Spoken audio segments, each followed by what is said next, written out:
How did I get a BMW i7 for $700 a month? All right, so the title's a little bit clickbaity. It's actually $780 a month with New York State tax. I'm going to throw a picture of the car up right about now, and then we're going to switch to the window sticker now. Okay, so I'm going to talk about the three levers that I pulled in order to achieve the car deal. Then we're going to talk about the mindset and psychology I had while we also cover the email template that I used to send out to different dealers. And we're going to sort of break the fallacies that you commonly see in the car community with people just going and paying ridiculous amounts of money for these luxury vehicles when there's a better way. And I'm going to cover all of that in 2 seconds. With that being said, my name is Josh. I'm from Lease Codex. Let's get into it. All right, guys. So we're going to cover the three main levers that I use to get this crazy deal. The first one is the MSRP discount. Basically means whatever the car's retail price is, you're going to get a discount on that. So if it's 150, you're going to make it 120. The second thing that I did was I got a high residual value. So the car manufacturer financial group decided that the car at the end of a 3-year lease would be worth 75%.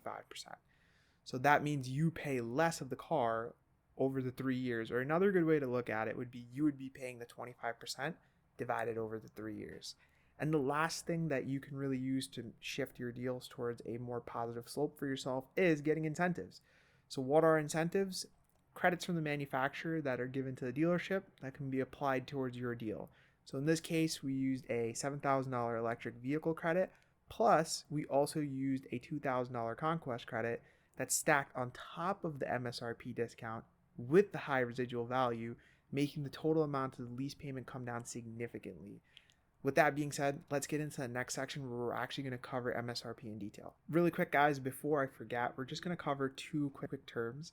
The money factor is basically the interest you pay over the course of the lease, and the tax is a very important thing to research for your local state.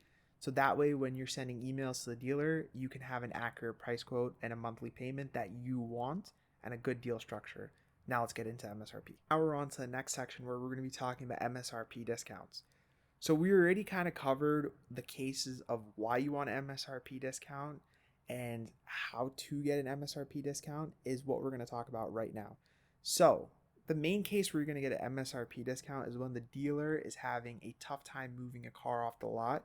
When the car isn't really moving, you see it's been on the lot for a couple of days. When you look through like your car search finder, when you go on Google, whether you prefer Carfax or you like CarGuru or whatever site you use, you'll see, hey, this car isn't moving. There's a lot of issues with the car. There's some type of like backup where people don't want to buy it. Those are the cars that you can really hunt down, especially cars that depreciate over the long run. That's another good bidding chip where the dealer would be more likely to get rid of the car as they need new cars coming into their lot. So in that case, that's a very good indicator of the time when you'd be able to get an MSRP discount on the car. The same recipe was used for the i7. It was basically a car that was having trouble getting moved off the lot. An offer was sent and boom, the dealer agreed to the MSRP discount. Now, the one thing we didn't cover is how much of an MSRP discount do you want to aim for? So in cases where there's a car model that doesn't really have trouble moving, etc., and it's really good, 5% would be lucky. In a case where the car is moving and you can kind of get a bit of some leverage with the dealer, 10 to 12% is good. In rare, super specialty cases, you can get the 20%, but that is extremely rare and not very realistic. Yes, the BMW i7 deal did get a 20% discount, but again, it's super rare. In most cases, you're probably looking for like 10% would be very good. 12 or 15% would also be amazing amounts. So that's kind of a general guideline for how much of a discount you guys want to be shooting for when you're negotiating with the dealership. Now, how does the MSRP discount tie into the next part of our deal, which is residual value? Because you've decreased the amount of the car you're going to be buying. But now we want to talk about residual, which is decreasing the amount we're going to be paying over the lease term. Let's get into that right now. All right, guys, so ignore the slides 2 and 3 mishap. Let's Google Slides for you. Residual value, what is it and why does it matter? So residual value is how much you're going to be paying over the course of the lease term. So basically, what is it? Why are you paying this over the lease term? Let's say your car is worth $100,000 and you want to lease the car for 2 years. The manufacturer of the car, the financial group, has to decide, all right, we're going to let you drive this car for 2 years and we're going to take it back at the end of the 2 years. Exactly how much do we estimate the vehicle would be worth at the end of those 2 years? That is the residual value percentage. So the higher the residual value percentage, 70, 80, 90, 99%, that is the difference of that is what you'll be paying. So if your car is worth 75% residual value over the course of a 2-year lease, you'd be paying 25% of the car over 2 years. So what you ultimately want is a car that has the highest residual percentage value, which means over the course of the lease, you would end up paying less of the car's value back to the manufacturer because the car would just be worth higher.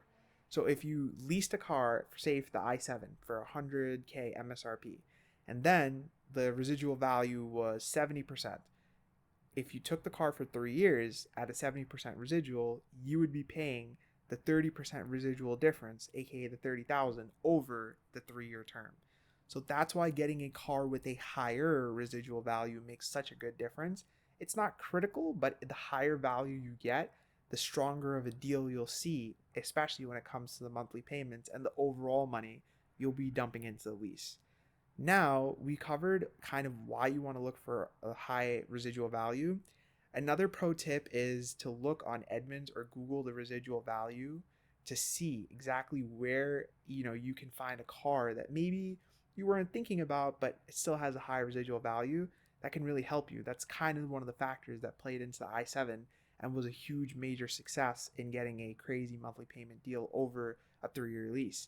But we're going to talk about the last main key factor here, which is incentives. Let's get into that right now. Incentives I like to think of are like these little power packs in video games. Like if you're driving Mario Kart and you get a little turtle shell or something, boom, your car goes a little faster. That's what incentives are like. Essentially, there are several incentives that every car manufacturer gives to their dealership. Now, the main ones that were used in this case were an electrical vehicle credit of $7,000. That's also, I believe, subsidized by the government. And then there was a conquest credit of $1,000 or $2,000. An electric vehicle credit, simple enough. It's an electric car. There's a manufacturer incentive for you to get that. That gets rolled into your lease payment as a discount. And then there was also a conquest credit that was added, or I believe it's called like a loyalty program. You can use either or. Essentially, what a conquest credit is when you are part of a competitive brand to BMW, then they will give you $1,000 or $2,000 as an incentive to switch over. There are other programs available as well. To figure out which incentives are available for your car, go to Edmunds, go to Google, do some research, try to figure it out, and you'll get a good idea of what incentives can be applied. The key thing here is you have to do your own research, as the dealer is not obliged to tell you. And in most cases, they probably would not tell you and just roll on with the deal. If you don't ask for it, then why would they give it to you? But it's a very strong thing that doesn't hurt you. It only helps you to add free money into your deal and really helps your leveraging and negotiation power as well. All right, so now that we've covered that, we're going to talk about mindset and psychology, as well as how to apply all of this to an email template and actually start getting your first couple of deals yourself. Grind. Ignore the Google Slides image. You shouldn't be looking as frustrated as this guy, but maybe you will be. Who knows, So essentially, it takes a ton of dealers, a ton of tries, lots of failed attempts before you actually get a car. So just because you know how to get a discount doesn't mean that the dealer is going to agree to give you one. So it's totally understandable if it takes a while. It's a bit of a struggle. That's part of the process of doing it on your own. That's the reality behind things. Couple of pro tips when it comes to actually getting a deal for yourself. The first one is cut out all the salesmen. This is going to be very important for our next stage, but don't work with salesmen. Only work with the general managers directly, as they're the ones who are going to be able to approve this type of insane deal anyways.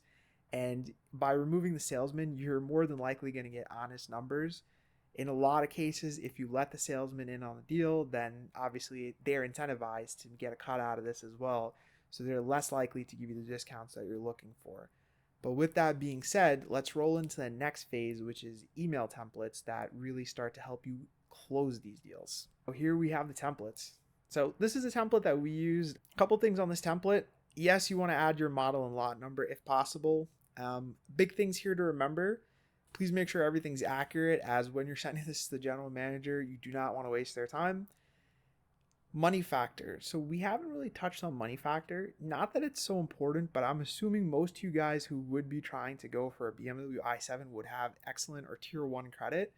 In that case, I wouldn't really worry about getting the best money factor possible. I would assume that you would be getting tier 1 credit, and tier 1 you would then be getting the best money factor possible. How do you find the money factor?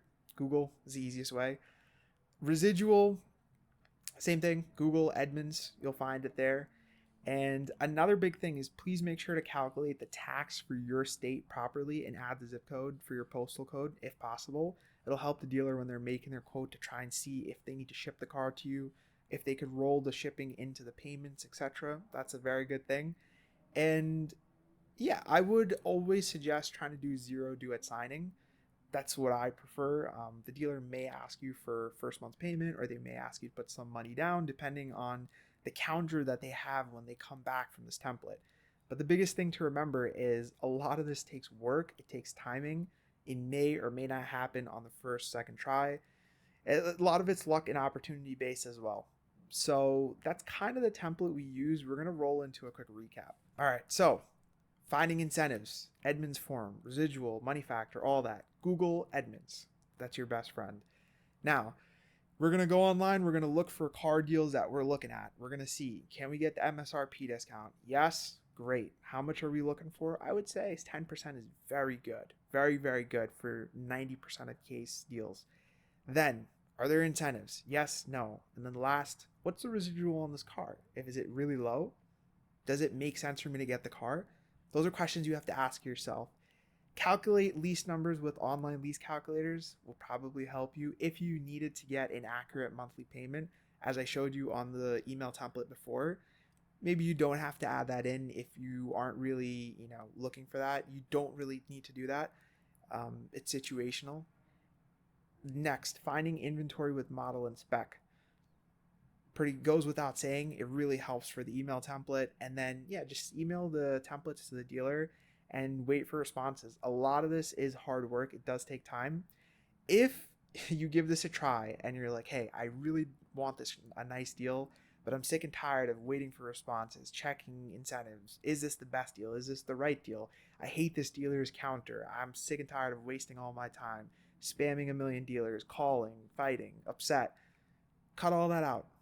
I can get you that deal for you. I work with Lease Codex. We have a group of guys that can get you that special deal.